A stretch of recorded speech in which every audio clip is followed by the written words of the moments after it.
I don't think I'll ever really be able to describe what they did at Carnegie Mellon when they started um, turning the evidence into merchandise.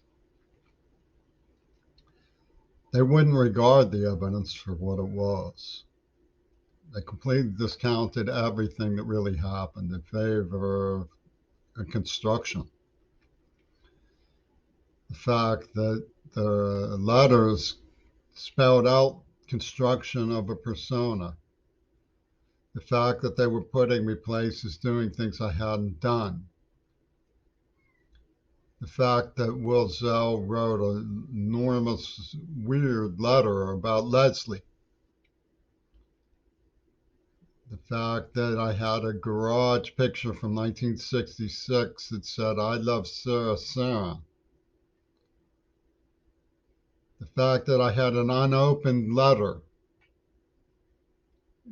from that crowd that needed to be scrutinized and opened in front of a judge.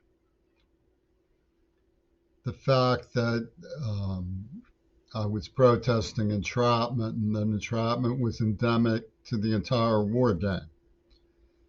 The fact that they were lying about my deafness, the fact that they knew about a nerve injury, knew that I didn't.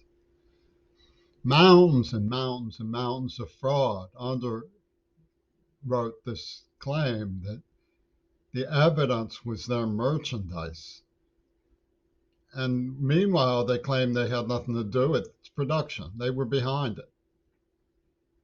The fact that Gail Burson's likeness was on the cover of a Fripp record. All of these things. It did not up in anybody's mind to require reasonable detective skills. All they wanted to do was brutalize me. That's all they wanted to do. They were ripping off the museum, it turns out.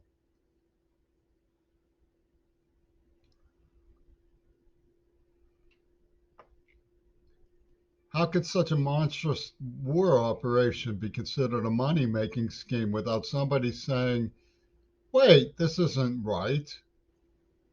The Fern Hollow Bridge collapsed. That's supposedly proof of their credibility. Pitt administration, the Reagans spent trillions of dollars that they sucked out of this country. And nobody bothered to fix the Fern Hollow Bridge. I mean,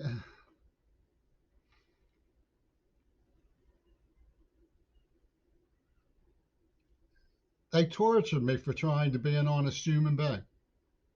They wanted to make it impossible to be one.